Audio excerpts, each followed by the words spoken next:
दोस्तों, एक कहानी आपने शायद सुनी होगी कि एक जज साहब थे और उन्हीं को ही फांसी के तख्ते पर चढ़ा दिया गया था क्योंकि उन्होंने अपनी 3 जवान बेटियों का और अपनी पत्नी का कत्ल किया था। लेकिन दोस्तों, जब उनसे पूछा गया कि उन्होंने ऐसा काम क्यों किया, तो दोस्तों वो फांसी के तख्ते पर जाने तक और चढ़ने तक भी ये बात किसी को नहीं बताए कि उन्होंने ऐसा क्यों किया, क्यों उन्होंने अपने परिवार का खात्मा कर दिया। और उनके जाने के साथ ही ये राज भी इस दुनिया से चला गया। लेकिन दोस्तों, उनके जाने के 50 साल बाद आज इस राज से पर्दा उठाने वाले हैं इस कहानी में कि आखिर उन्होंने ऐसा बड़ा कदम क्यों उठाया। क्योंकि कुछ बातें ऐसी होती हैं जो बताने के काबिल नहीं होती, और शायद यही बात थी जो जज साहब किसी को बता नहीं पाए। यहाँ तक कि फांसी पर चढ़ गए फिर भी नहीं बता पाए। तो दोस्तों, आज की कहानी बहुत ही रोचक होने वाली है, बहुत ही हैरान कर देने वाली ये कहानी है। आइए जानते हैं पूरी कहानी इस वीडियो में। लेकिन वीडियो में आगे बढ़ने से पहले बस वही रिक्वेस्ट कि वीडियो को लाइक कर दीजिए, चैनल को भी सब्सक्राइब कर लीजिए ताकि मेरा हौसला बढ़ता रहे। दोस्तों, ये कहानी है असम की। एक जज साहब होते हैं जिनका नाम होता है उपेंद्र नाथ राजखोआ। उनके परिवार में 4 लोग थे। उनकी पत्नी पुतनी राजखोआ, बेटी निर्मली राजखोआ जिसने एमए कर रखा था, उसकी शादी होने वाली थी। उससे छोटी जो थी जोनाली राजखोआ, उसने बीएससी कर रखा था। सबसे छोटी बेटी जो थी उसका नाम रूपलेखा होता है, वो भी कॉलेज की पढ़ाई कर रही थी। दोस्तों, बात है 1969 की, जब उनके सर्विस में मात्र कुछ ही दिन बचे थे तो उनका ट्रांसफर धुबरी के सेशन कोर्ट में होता है। धुबरी जो है एक डिस्ट्रिक्ट है असम का, वहां पर होता है। उन्हें एक बंगला अलॉट किया जाता है, लेकिन बंगले में जो पुराने जज थे वो अभी रह रहे थे। उन्होंने बंगला खाली नहीं किया था, तो इसीलिए वो कुछ दिन के लिए बंगला खाली होने तक सरकारी सर्किट हाउस में रुकते हैं, यानी कि गेस्ट हाउस में रुकते हैं, जो कि बड़े बड़े अधिकारियों का आवास होता था। तो कुछ दिन के लिए उसमें रुकते हैं और फाइनली जो है वो अपने बंगले में आ जाते हैं। बंगले में आने के कुछ ही दिन बाद 2 फरवरी 1970 को उनको रिटायर होना था। अब दोस्तों, जो उनका परिवार था वो गुवाहाटी में रहता था। गुवाहाटी में उनके एक साले साहब थे जिनका नाम बरदा शर्मा होता है। वो भी डीआईजी थे, deputy inspector of general police होते थे। वो जो है, उनकी जो बेटियां, उनकी पत्नी थी, उन्हीं के घर पर ही रहती थी। क्योंकि दोस्तों, जो जज साहब थे उन्हें बार बार इधर उधर अपनी नौकरी के लिए उनका ट्रांसफ़र होता रहता था। इसीलिए बेटियों की पढ़ाई के लिए वो अपने मामा के घर ही रहती थी। उनका गुवाहाटी में भी एक घर था, लेकिन उस घर को उन्होंने किराए पर चढ़ा रखा था कि ताकि उस घर की देखभाल भी होती रहे और उससे कुछ किराया आता रहे। तो इस तरीके से उनका सब कुछ चल रहा था। तो दोस्तों, अब 2 फरवरी 1970 को जज साहब रिटायर हो जाते हैं। इस रिटायरमेंट के मौके पर उनकी पत्नी और तीनों बेटियां भी गुवाहाटी से उनके साथ आ जाती हैं रहने के लिए। कुछ दिन वो लोग रहती हैं, लेकिन 8 और 9 फरवरी के दिन बेटियों का चूंकि कॉलेज था, दोनों बेटियां जो थी छोटी वाली, तो उनको वो जो है अपने मामा के घर, उनके मामा के घर भेज देते हैं कॉलेज की पढ़ाई के लिए। और अपनी पत्नी और अपनी बेटी के साथ वो उसी बंगले में रहने लगते हैं। लेकिन दोस्तों, अपने साले को कहते हैं कि अब मैं कभी भी अपने घर में आ सकता हूँ, गुवाहाटी वाले घर में, तो आपने जो किराएदार रख रखा है उससे आप बंगला खाली करवा दीजिए। अब दोस्तों, फिर जो है 8 तारीख को जो बेटियां गई थी, फिर 14 फरवरी को वो फ़ोन कर देते हैं कि जो मेरी बेटियां हैं उनको आप हमारे पास भेज दीजिए, क्योंकि हम लोग घूमने के लिए दार्जिलिंग जा रहे हैं। अब उनके साले को ये बात हजम नहीं होती, बोलते हैं कि बेटियों का एग्जाम है, पेपर है, पढ़ाई में लगी हैं और कहाँ वो जाएंगी। क्योंकि दोस्तों, उस समय टेलीफोन हुआ करते थे, मोबाइल तो था नहीं, बंगले में टेलीफोन था, उसी से बातचीत हो जाती थी। लेकिन अब वो जिद पकड़ने लगे। लड़कियों ने भी कहा कि हम नहीं आएंगे पापा, हमारा पेपर है, पढ़ाई का प्रेशर है। लेकिन वो जिद पकड़ने लगे और अंत में उन बेटियों को आना पड़ा। अब उन्होंने अपने साले से फिर कहा कि आप मेरा जो घर है वो खाली करवा दीजिए, क्योंकि मैं रिटायर हो चुका हूँ, ज़्यादा दिन से बंगले में रह नहीं सकता, मैं कभी भी आ सकता हूँ। तो उन्होंने कहा ठीक है। अब दोस्तों, 24 फरवरी को फिर इन्होंने अपना घर खाली करवाने के लिए कहा, तो घर उसी दिन उन्होंने खाली करवा दिया। 25 फरवरी को साले साहब जो थे बरदा शर्मा, वो अपने जीजा को फ़ोन लगाते हैं ये सूचना देने के लिए कि जीजा जी, आपका घर जो है वो किराएदार खाली कर चुका है, अब आप आकर रह सकते हैं। लेकिन जब वो फ़ोन लगाने लगे तो फिर जज साहब ने, यानी कि उपेंद्र नाथ राजखोआ जो कि पूर्व जज हो चुके थे, उन्होंने टेलीफोन नहीं उठाया। अब वो दिन भर फ़ोन लगाते रहे, इन्होंने फ़ोन नहीं उठाया। फिर अगले दिन फ़ोन लगाया, फिर नहीं उठाया। दोस्तों, ऐसे ऐसे काफ़ी समय बीत गया। इन्होंने फ़ोन नहीं उठाया। अब बरदास शर्मा की ना तो उनके भांजियों से बात हो रही थी, ना तो बहन से बात हो रही थी। वो उधर परेशान थे। उनकी पत्नी जो थी शर्मा की, वो भी परेशान थी कि क्या हो गया उनकी ननद के साथ। लेकिन दोस्तों वो सोचते ही रह गए। इधर इन लोगों ने फ़ोन नहीं उठाया। 13 अप्रैल को एक लेटर लिखा गया उपेंद्र नाथ राजखोवा की जज साहब के तरफ से। वो लेटर जो है बरदास शर्मा को मिलता है। उसमें उन्होंने लिखा था कि मेरी बेटियां जो हैं वो दिल्ली चली गई हैं, मेरी पत्नी दिल्ली चली गई है, वो लोग आ नहीं रहे हैं, अब मैं भी बंगला खाली कर रहा हूँ, फाइनली मैं दिल्ली जा रहा हूँ। बरदास शर्मा ने वो लेटर पढ़ा और उसके बाद दिल्ली में भी कुछ रिश्तेदार थे, चूँकि ये बहुत बड़े अधिकारी थे तो इनके रिश्तेदार ज़्यादातर दिल्ली वगैरह में ही थे। वहाँ पर ये फ़ोन करते हैं कि क्या राजखोवा परिवार वहाँ पर गया है, तो किसी रिश्तेदार को इस बात की जानकारी नहीं थी। वो सारे लोग कहते हैं कि नहीं, वो लोग तो यहाँ पर नहीं आए। अब वो गुवाहाटी में भी नहीं थे, दिल्ली में भी नहीं थे, तो आखिर वो थे कहाँ?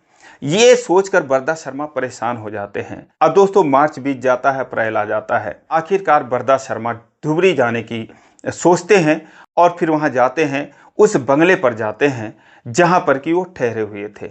लेकिन वहाँ पर जाकर पता चलता है कि 15 अप्रैल को ही जो जज साहब थे वो अपना ये बंगला छोड़कर जा चुके हैं और यहाँ पर कोई खबर नहीं है। उन्होंने सिलीगुड़ी एक्सप्रेस पकड़ा और उसके बाद चले गए और उनके साथ उनका परिवार नहीं था, परिवार पहले ही जा चुका था। अब ये पता नहीं कि वो कहाँ पर गए हैं। दोस्तों उसके बाद वो काफ़ी निराश हो जाते हैं। बरदास शर्मा को कुछ पता नहीं चलता। वापस वो आ जाते हैं गुवाहाटी अपनी ड्यूटी पर। लेकिन फिर वो अपने स्तर से ढूंढने की कोशिश करते हैं, कहीं पता नहीं चलता। अंत में जून में वो एकदम दृढ़ निश्चय करके आते हैं कि चाहे जो हो वो अपनी बहन और भांजियों का पता लगाकर ही रहेंगे और बहनोई का भी पता लगाकर रहेंगे कि ये सारे लोग कहाँ पर हैं। जब आते हैं उस बंगले पर फिर जाते हैं। बंगले में जो नए जज साहब थे एन.के. चौधरी साहब, वो आ चुके थे और उनसे पूछते हैं, अपनी परेशानी बताते हैं कि मेरे जीजा थे, ऐसे ऐसे सब बात हुआ है, पता नहीं कहाँ पर हैं। तो उन्होंने कहा कि एक काम करो, आप जो है वहाँ पर जाओ जहाँ पर वो काम करते थे, कोर्ट में जाओ, वहाँ पर जो स्टाफ है उनसे पता चलेगा जिनके साथ वो जो उनके साथ काम करते थे। तो वहाँ पर जो है जाते हैं जब बरदास शर्मा जी, तो वहाँ पर दो लोग उनसे मिलते हैं, एक गोलक शर्मा और एक जो है जयप्रकाश चक्रवर्ती। गोलक शर्मा और जयप्रकाश चक्रवर्ती ये दोनों जो है वो डिस्ट्रिक्ट कोर्ट में उनके असिस्टेंट थे, यानी कि उनके साथ ही काम करते थे। तो गोलक शर्मा बताते हैं कि मुझे बस यही जानकारी है कि वो 15 अप्रैल को फाइनली यहाँ से चले गए थे बंगला खाली करके। लेकिन जो जयप्रकाश चक्रवर्ती था वो जब उनकी परेशानी देखकर और बहुत कुछ जब परेशान देखते हैं वो बरदास शर्मा को, तो वो एक राज की बात बताते हैं। और चूंकि जज साहब ने उनको मना कर रखा था इसीलिए वो बता नहीं रहे थे पहले। लेकिन जब काफ़ी परेशान देखते हैं तब वो कहते हैं कि ऐसा है कि जून में मैंने राजखोवा जी को देखा था। वो जो है मेरे घर पे आए थे। चूँकि जो जयप्रकाश के पिता थे उनका नाम था सत्यप्रकाश चक्रवर्ती, वो उनके काफ़ी भरोसेमंद थे, यानी उपेंद्र नाथ राजखोवा के काफ़ी भरोसेमंद थे। तो जयप्रकाश ने बोला कि गौरीपुर में मेरा घर है, मेरे घर पर जज साहब आए थे, मेरे पिताजी से मिले थे, 3 दिन वहाँ पर रुके भी थे और वो जो है एक प्लॉट ढूंढ रहे थे, जमीन ढूंढ रहे थे जिन पर उन्हें आश्रम बनाना था। लेकिन उन्होंने मेरे पिताजी से कहा कि ये बात किसी को बताना मत कि मैं आश्रम के लिए जगह ढूंढ रहा हूँ, क्योंकि मेरे पास पैसा है, मेरे साथ अनहोनी हो सकती है, मैं बहुत सारा पैसा लेकर घूम रहा हूँ, तो इसीलिए तुम किसी को बताना मत। और 3 दिन यहाँ पर रहे, बहुत सारा उन्होंने ज़मीन भी देखा, प्लॉट भी देखा और उसके बाद फिर वो वहाँ से चले गए। लेकिन जब वहाँ से जाने लगे तो मेरे पिताजी ने पूछा कि अब आप कहाँ जा रहे हैं, तो उन्होंने बस यही कहा था कि सिलीगुड़ी में होटल सेवाय है, मैं उसी होटल में ठहरा हुआ हूँ और वहीं पर जा रहा हूँ। अब जब ये बात सुनते हैं बरदास शर्मा साहब, तो फिर उसके बाद वो जाते हैं वहाँ के जो एक थाना होता है, थाने पर जाते हैं, वहाँ के थाना इंचार्ज को लेते हैं और उसके बाद चूँकि वो DIG थे तो उनका जो है काम आसानी से हो जाता है। उसके बाद एक अपने रिश्तेदार को लेते हैं और उसके बाद ये तीनों लोग जाते हैं होटल सेवाय। वहाँ के रिसेप्शन पर पता करते हैं तो वहाँ पर पता चलता है कि होटल कमरा नंबर 3 में जो है वो राजखोवा साहब ठहरे हुए हैं, इस समय अपने कमरे में ही होंगे।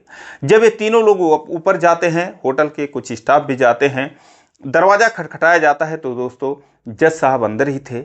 उन्होंने ही दरवाज़ा खोला और जब सामने वो अपने साले साहब को देखे, पुलिस वाले को देखे, हैरान रह गए। अब उनके साले साहब जो बरदास शर्मा थे वो बोले कि ये बताओ कि मेरी बहन कहाँ है, तीनों बेटियां कहाँ हैं और आप यहाँ पर इस तरीके से क्यों हो, क्या बात है। दोस्तों उसके बाद वो कहते हैं कि जो बेटियां हैं वो दार्जिलिंग में हैं, मेरा परिवार दार्जिलिंग में है। वो कहते हैं आप एग्जैक्ट एड्रेस बताइए और कोई फ़ोन नंबर हो तो वो बताइए। फिर वो कहते हैं नहीं वो दिल्ली में है। फिर वो यही बात कहते हैं कि आप एग्जैक्ट एड्रेस दीजिए और उसके बाद हमारे साथ वहाँ पर चलिए। लेकिन दोस्तों अब ना तो वो पता बता पा रहे थे और ना ही जाने के लिए तैयार थे, यानी कि उपेंद्र नाथ राजखोवा उस समय झूठ बोल रहे थे। फिर जब काफ़ी फोर्स करने लगे ये लोग तो उन्होंने कहा कि ऐसे मैं नहीं बता सकता, मुझे एक पेन चाहिए, मैं लिख कर बताऊंगा। उसके बाद उन्हें एक कागज़ दिया गया और पेन दिया गया। उसके बाद दोस्तों वो असमी भाषा में उस पर कुछ लिखना शुरू किए। जो लिखना शुरू किए उस पर लोगों की नज़र थी और जैसे उन्होंने लिखा लोग देखकर एकदम पढ़कर हैरान हो गए। अब दोस्तों राजखोवा साहब जो लिखते हैं उसके अनुसार 10 फरवरी 1970 के दिन उनकी पत्नी फर्श पर फिसल जाती हैं, गिर पड़ती हैं, उनका सर दीवार से लगता है और मौके पर ही उनकी मौत हो जाती है। ये सब चीज़ जो है उनकी बड़ी बेटी जो निर्मली थी वो भी देख रही थी और वो ये सदमा बर्दाश्त नहीं कर पाई।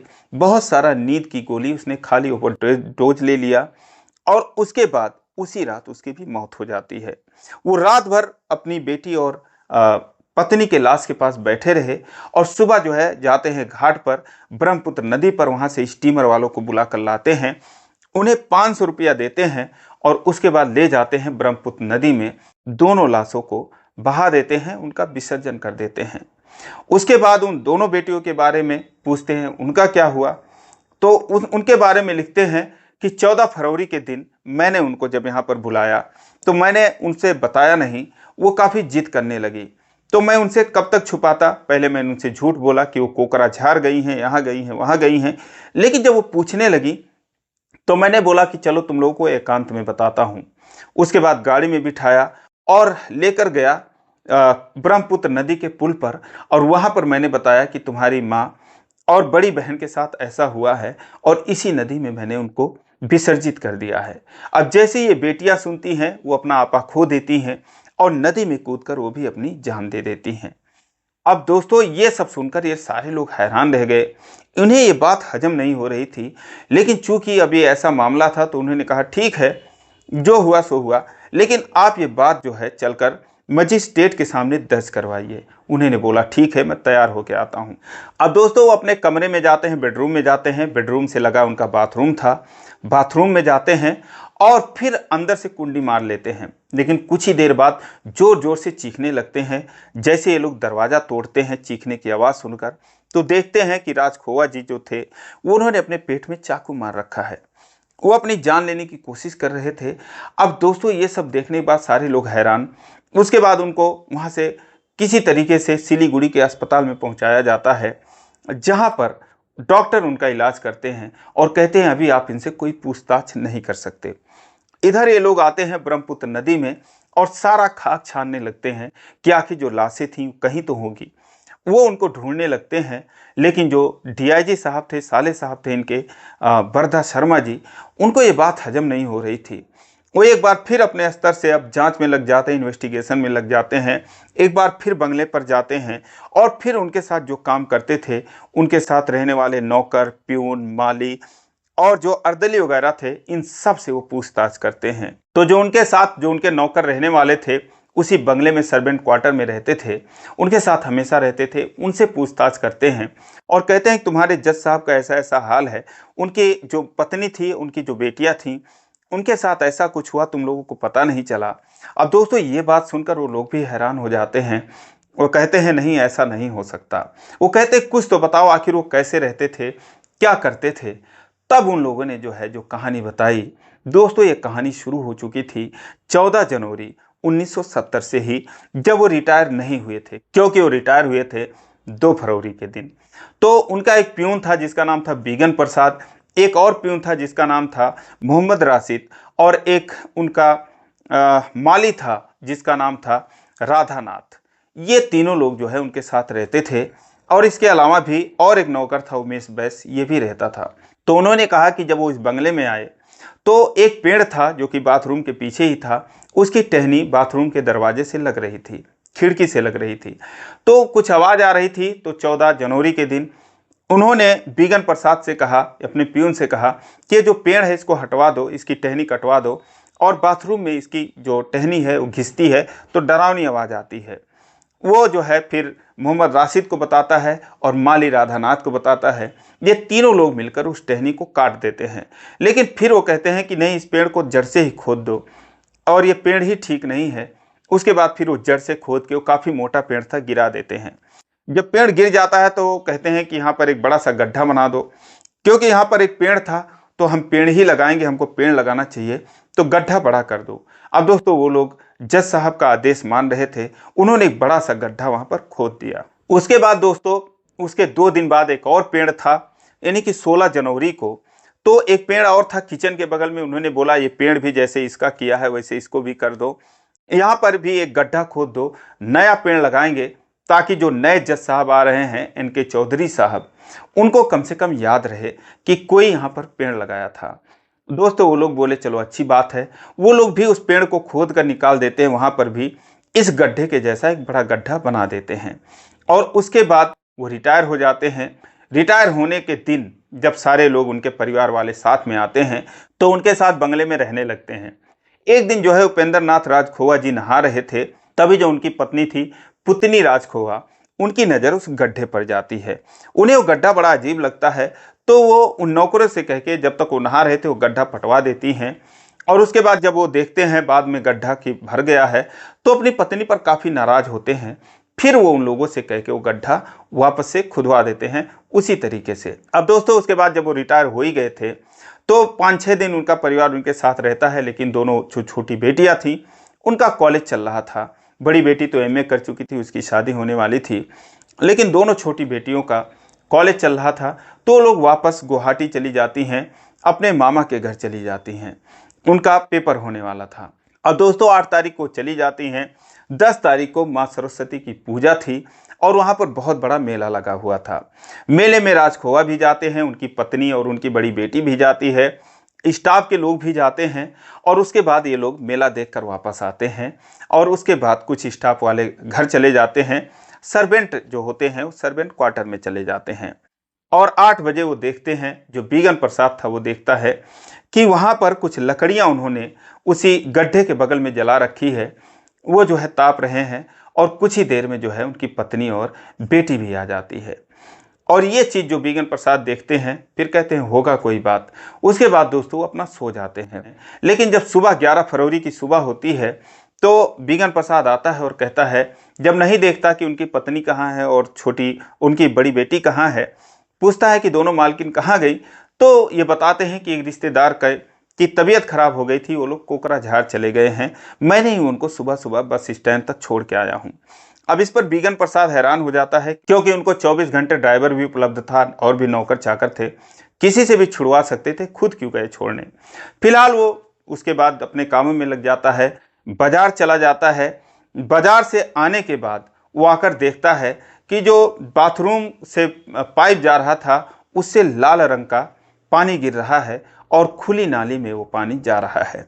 वो पानी देखता है तो उसके बाद ऊपर आता है, और ऊपर आने के बाद देखता है कि बाथरूम में राजखोवा साहब कपड़े धो रहे थे।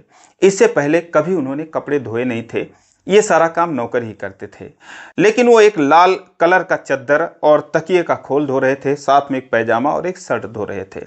बिगन प्रसाद पूछता है कि आप ये क्या कर रहे हैं। उन्होंने कहा क्या करूँ, रिटायर हो गया, मन नहीं लगता, इसीलिए सोचा यही काम कर लूँ। अब चूंकि चद्दर का रंग लाल था, तकिए के कवर का भी रंग लाल था, तो उसने सोचा शायद इसी के कलर छूट रहे हों। और उसके बाद फिर वो जो है वो वहाँ से चला आता है। अब दोस्तों उसी 11 फरवरी के दिन उनका एक और जानकार उनसे मिलने आ जाता है। तो वो अपनी पत्नी के साथ आया था, पत्नी को बाथरूम जाना था। जब वो जाने लगी तो जज साहब ने कहा कि बेडरूम के अटैच जो बाथरूम है उसमें मत जाना, क्योंकि वो बहुत गंदा है, किसी और वॉशरूम में चले जाना। उसके बाद दोस्तों वो किसी और वॉशरूम में जाती हैं और फिर आने के बाद चली जाती हैं। उसके बाद उसी दिन एक प्लम्बर आता है बंगले में काम करने के लिए। उसने देखा कि जज साहब वो जो मिट्टी था गड्ढे पे उसी को बराबर कर रहे थे। अब दोस्तों फिर जो है कुछ दिन बीतता है। वो दिन आता है 14 फरवरी का, जब वो अपनी बेटियों को जिद करके अपने साले साहब से कहते हैं कि नहीं उनको भेज दो यहाँ पर। वो कहते हैं कि इनका पेपर है, लेकिन ये कहते हैं कोई बात नहीं, आप उन दोनों को भेज दीजिए, हमें दार्जिलिंग जाना है। अब दोस्तों जब वो बेटियाँ आती हैं तो खुद ये उनको बस स्टैंड तक जाते हैं लेने, और बस स्टैंड से लेकर जब बंगले पर आते हैं तो बेटियाँ पूछती हैं कि माँ और बड़ी बहन कहाँ है। अब वो कहते हैं कि वो लोग तो कोकराझार गए हैं, लेकिन दोस्तों अब स्टाफ के सारे लोग जानते थे कि वो लोग तो गुवाहाटी गए हैं। ये लोग वहीं बोल पड़ते हैं कि आप तो कह रहे थे कि साहब कि वो मालकिन और जो बेटी हैं बड़ी वो तो गुवाहाटी गए हैं, लेकिन अब वो ये कैसे कहते कि वो गुवाहाटी गई हैं, क्योंकि जो है वहाँ से दोनों बेटियां वापस ही आई थी। तो कहते हैं कि हाँ निकली थी गुवाहाटी के लिए, लेकिन रास्ते से उन्हें कोकराझार जाना पड़ा। फिलहाल दोस्तों ये बात भी यहीं पर ख़त्म हो गई। अब दोस्तों इसके बाद 10 दिन और बीत जाते हैं। 25 फरवरी का दिन आ जाता है। सुबह 10 बजे तक दोनों बेटियां उसी बंगले में थीं, और उसके बाद 25 फरवरी की दोपहर को बिगन प्रसाद देखता है कि एक काली रंग की गाड़ी आती है और उसके ड्राइवर से कुछ जो है राजखोवा साहब बात कर रहे हैं। उसके बाद वो गाड़ी भी चली जाती है। शाम को 4:30 बजे जब वो बिगन प्रसाद आते हैं, कहते हैं कि बेटियां कहाँ पर हैं, तो कहते हैं कि बेटियां तो चली गई वापस गुवाहाटी, और साथ ही मुस्कुराते हैं। ऐसे लगता है कि जैसे उनका कोई बहुत बड़ा काम हो गया है। तो बिगन प्रसाद भी इतना ध्यान नहीं देता है, और उसके बाद जो है वो अपने सर्वेंट क्वार्टर आ जाता है सारा कुछ काम करके। लेकिन दोस्तों जब 26 फरवरी को किचन के पीछे वाले गड्ढे को देखता है तो वो गड्ढा भी भर चुका था। अब वो जज साहब से पूछता है कि आप ये गड्ढा कब भरा और किसने भरा, तो कहते हैं कि मैंने ही भरवा दिया, बाहर से मजदूर लाके भरवा दिया। इसलिए भरवा दिया कि जो है कोई इसमें गिर सकता था, कोई जानवर भी गिर सकता था, और नए पौधे आने में देरी है। यानी वही पिछले गड्ढे वाली कहानी इस गड्ढे के लिए भी बता दी। बिगन प्रसाद जो है वो संतुष्ट हो जाता है। और उसके बाद 25 फरवरी से लेकर दोस्तों वहाँ पर वो पूरा मार्च रहे। 13 अप्रैल को वो जो है अपने साले को खत लिखते हैं। इस बीच साले साहब जो है इनको कई बार कॉल किए, लेकिन इन्होंने कोई जवाब नहीं दिया। अब दोस्तों ये सब जानने के बाद शर्मा साहब कुछ दिन बैठ गए, उनके ठीक होने का इंतज़ार करने लगे। फाइनली 7 अगस्त को डॉक्टरों ने कहा कि अब जो है आप राजखोवा जी से स्टेटमेंट ले सकते हैं। अब दोस्तों 7 अगस्त को उनसे पूछताछ की जाती है, और सारा कुछ उनके स्टाफ ने जो कहा था ये सब भी बताया जाता है। तो समझ जाते हैं कि अब ज़्यादा घुमाना फिराना ठीक नहीं है। दोस्तों पूरी कहानी बता देते हैं कि उन्होंने अपनी पत्नी और बड़ी बेटी को मारकर एक उनका नौकर था उमेश बैस, उसकी मदद से उसी गड्ढे में दफना दिया, और उसके बाद 25 फरवरी के दिन यानी कि 15 दिन बाद अपनी उन दोनों बेटियों को भी मारकर उसी गड्ढे में दफना दिया। अब दोस्तों पूरा मामला साफ हो गया था। ये सब कहने के बाद मजिस्ट्रेट के सामने भी यही बयान देते हैं। उसके बाद 12 अगस्त को उनको गिरफ्तार किया जाता है। 13 अगस्त को उस नौकर उमेश बैस को भी गिरफ्तार किया जाता है। उमेश बैस ने बताया कि हाँ उस कंपाउंड में और भी कुछ चीज़ें दबाई गई हैं, जिसके निशानदेही पर जगह जगह गड्ढे खोदे गए तो कहीं कपड़े और कहीं सैंडल मिलते हैं। उसके अलावा उन जज साहब के 2 कोट भी मिलते हैं जिस पर रक्त के अंश पाए जाते हैं, जो कि उनकी पत्नी और बेटियों के ही थे। अब दोस्तों उन पर चार्जशीट फाइल होती है। फाइनली उन पर मुकदमा चलना था, लेकिन इसी बीच वो जो है जेल में बंद थे और वहाँ पर भी अपनी जान लेने की कोशिश करते हैं। मेंटली खुद को डिस्टर्ब दिखाने की कोशिश करते हैं, लेकिन जांच में पाया जाता है कि जज साहब बिल्कुल ठीक हैं और बचने के लिए ये सब कर रहे हैं।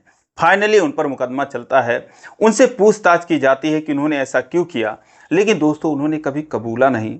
और फाइनली 27 जनवरी 1974 को जिस कोर्ट में वो खुद फैसला सुनाते थे, उसी कोर्ट में उन पर मुकदमा चला और फैसला सुनाया गया 27 जनवरी 1974 को कि इन्हें फांसी की सजा दी जाती है। लेकिन उमेश बैस को जो है बाइज्जत बरी किया जाता है, क्योंकि इसके फिर खिलाफ कोई सबूत नहीं थे। अब दोस्तों 55 लोगों की गवाही हुई थी, कोई चश्मदीद नहीं था, कोई आई विटनेस नहीं था, लेकिन फिर भी यह साबित हो चुका था कि इन्होंने ही सारा कुछ किया है। लेकिन इन्होंने इस फैसले के खिलाफ हाई कोर्ट में गए। हाई कोर्ट में भी इन्हें वही सज़ा जो यहाँ पर मिली थी वही बरकरार रखी गई, लेकिन वहाँ पर जो उमेश बैस को यहाँ पर छोड़ दिया गया था उसे भी उम्र कैद की सज़ा सुनाई गई। उसके बाद वो सुप्रीम कोर्ट जाते हैं, वहाँ पर भी यही दोनों चीज़ें बरकरार थीं, एक को फांसी एक को उम्र कैद। उसके बाद दोस्तों आखिरी चारा जो बचा था वो राष्ट्रपति के पास मर्सी पिटीशन दाखिल किया जाता है, दया याचिका, जहां से वो भी खारिज हो जाता है, यानी कि अब इनके बचने का कोई रास्ता नहीं बचता है। लेकिन अंत तक इन्होंने ना हो पुलिस के सामने और ना ही जज साहब के सामने इन्होंने कभी कबूला कि आखिर उन्होंने ये जुर्म क्यों किया, ऐसा उन्होंने क्यों किया। लेकिन दोस्तों, बिना मकसद के एक शातिर अपराधी भी ऐसा काम नहीं करता है कि जज साहब ने जैसा काम कर दिया था, वो भी अपने परिवार के साथ। अंत में दोस्तों, फांसी पर जो है 14 फरवरी 1976 के दिन सुबह 6 बजे ही जोरहट जेल के अंदर उन्हें फांसी पर चढ़ा दिया जाता है। लेकिन अंत समय तक भी उन्होंने नहीं कबूला कि उन्होंने ये क्यों किया, उनका उद्देश्य क्या था। लेकिन दोस्तों, मैंने बहुत सारी इसमें वीडियो, एक दो वीडियो देखी थी, मैं भी किसी ने नहीं बताया कि आखिर उन्होंने ऐसा क्यों किया। लेकिन दोस्तों, मेरे दिमाग में कुछ सवाल आए। मैंने सोचा शायद उनकी बेटी का किसी से अफेयर रहा हो और उन्होंने अपनी पत्नी को जिम्मेदार माना हो, इसीलिए अपनी पत्नी के साथ साथ उस बेटी को ख़त्म कर दिया हो। और जब दोनों बेटियों को इस बात का पता चला हो तो उन्होंने पापा के खिलाफ बगावत कर दी हो और इसीलिए उनको भी उन्होंने मार दिया हो। लेकिन दोस्तों, ये बात नहीं थी। दोस्तों, जब मैंने कमेंट पढ़ा तो कमेंट में कुछ लोगों ने जो बात लिख रखी थी उसे पढ़कर मैं हैरान हो गया। उसके अनुसार जो उनकी पत्नी थी दोस्तों, उनका किसी से अफेयर था और जो तीनों बेटियां थीं वो भी उनकी संतान नहीं, किसी और की संतान थी। और जब ये बात राजखोवा साहब को पता चली, बहुत दिन बाद पता चली, तो वो जो है खुद को संभाल नहीं पाए, बर्दाश्त नहीं कर पाए और फिर उनके खात्मा का वो जो है प्लान करने लगे और अपने रिटायरमेंट के बाद ही उन्होंने ये सारा काम कर दिया। लेकिन रिटायरमेंट से पहले ही, यानी कि 14 जनवरी से उन्होंने गड्ढे वगैरह खुदवा लिए। अब दोस्तों, ये कहानी, ये बात सही है गलत है ये मैं नहीं जानता, मैं इसकी पुष्टि नहीं करता। लेकिन बहुत सी ऐसी जगह पर मैंने जब ये बातें पढ़ी तो यही बात सामने आई।